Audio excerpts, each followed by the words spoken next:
Hello everyone, and welcome back to Summer Heights in Planet Coaster. As always, it's been a couple of weeks since I worked on this one. If you remember last time, I was saying we had some problems with the guests getting stuck everywhere.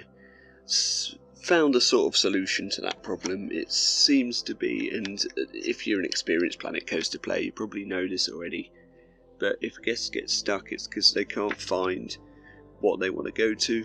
So they were all trying to get to like a soda store or a shop or a stall or something like that, and the staff were basically, when I turned the staff management features off, they left the shops, or when I turned them on they left the shops. So I thought that there was some sort of bug with the staff management features. Then I just realised that it's because the shops were closed when the staff weren't in them, and something like that. I placed a couple of paths in places so they could get to the shops, and now it seems to be alright, although they're still not going into the actual shops, but it seems to have solved the problem. So now I know why guests get stuck when they do.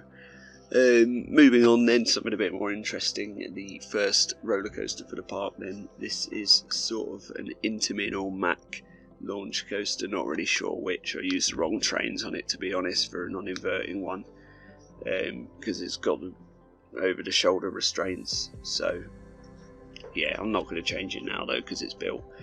Well, I say that, this is actually the first of 3 attempts at the layout of this.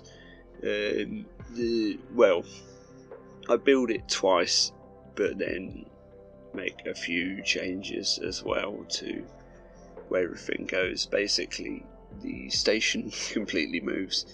Then I build the station. Then I'm not happy with the location of the coaster in terms of the layout of the station and the rest of the park, because I felt it would block off a lot of the pathing. I wouldn't be able to get enough in the themed area around the coaster, so yeah, I'd take it down and remove it and build another similar layout but in a different place.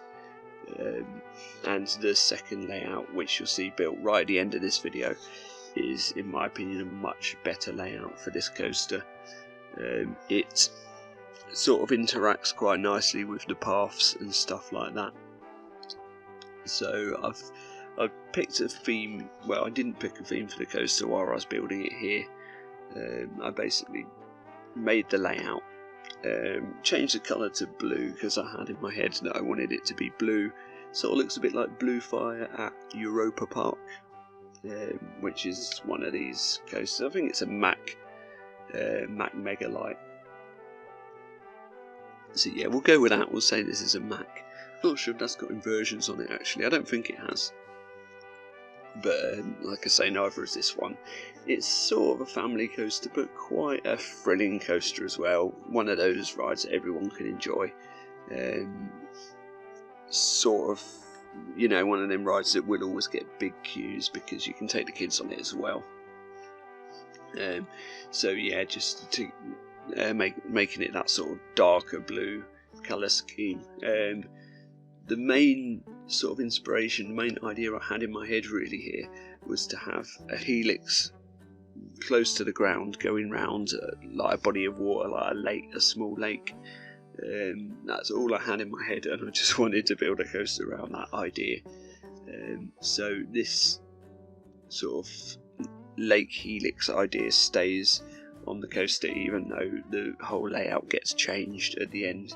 You'll see what I mean when it all comes together. It's kind of difficult to explain while I'm doing it, but yeah, with the pools there, with the water there, just adding some rocks and foliage to make it look more complete.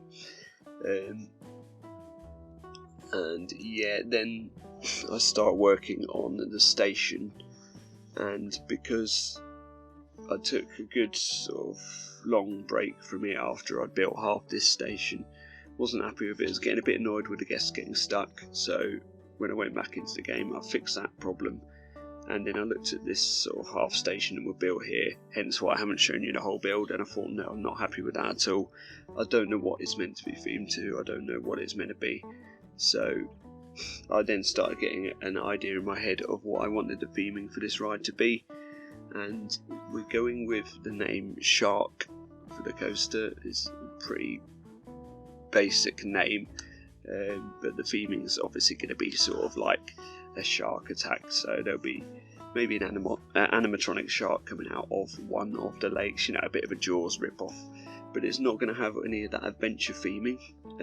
We're going for a sort of Fisherman's Wharf style area. I have no idea whether a shark could actually turn up in San Francisco, I don't know, probably not, I'd imagine, but that's the sort of theming that we're going for.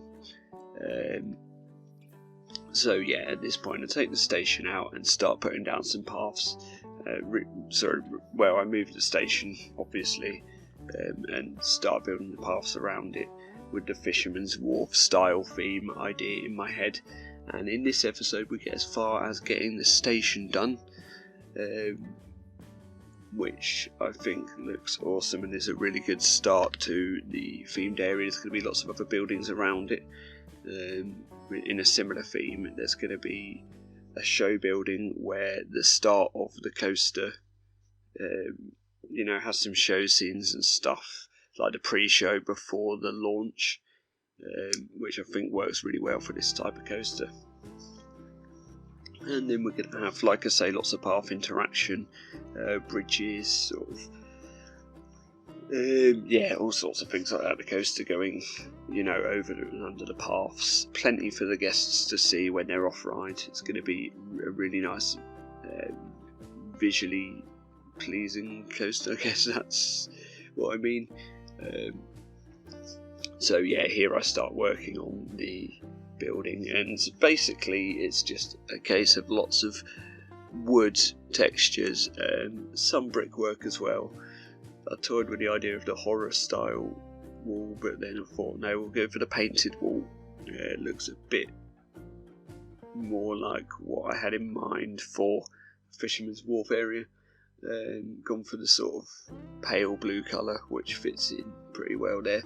I've built a similar coaster with similar theming actually in Parkitect in my Europa Empire park. For the Dutch area I just decided it'd be a random Dutch harbour. And that come together really well actually, so a lot of the inspiration is taken from that sort of theming, except this is, like I say, based on Fisherman's Wharf.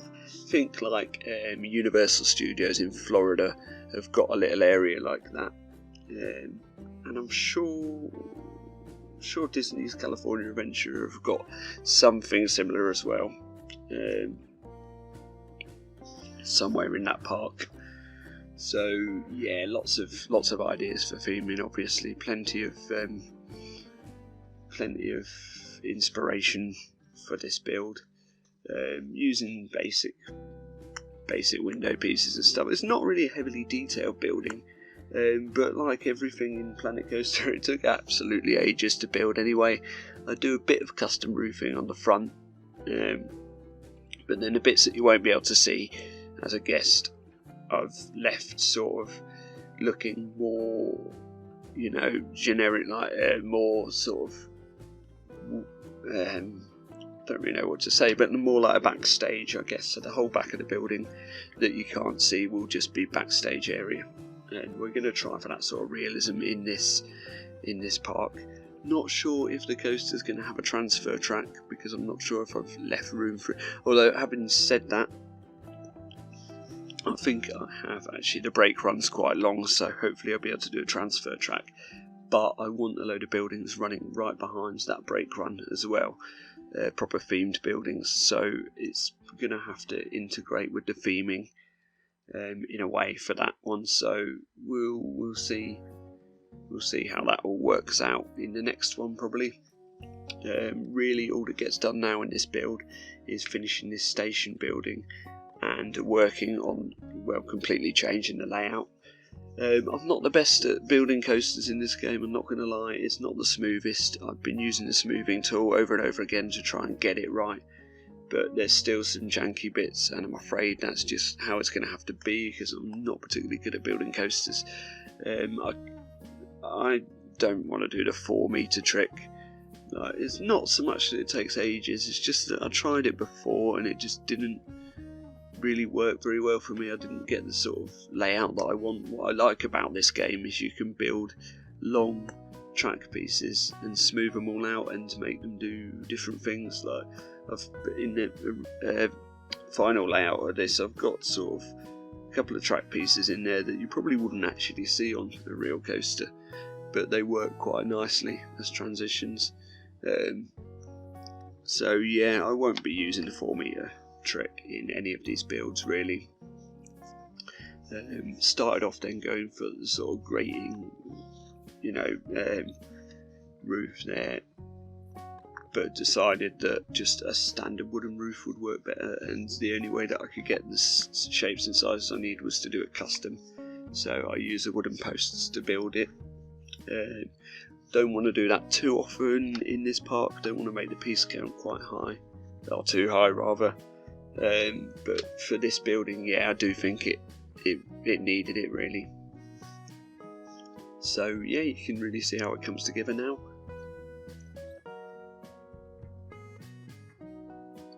Excuse me, just having a drink there.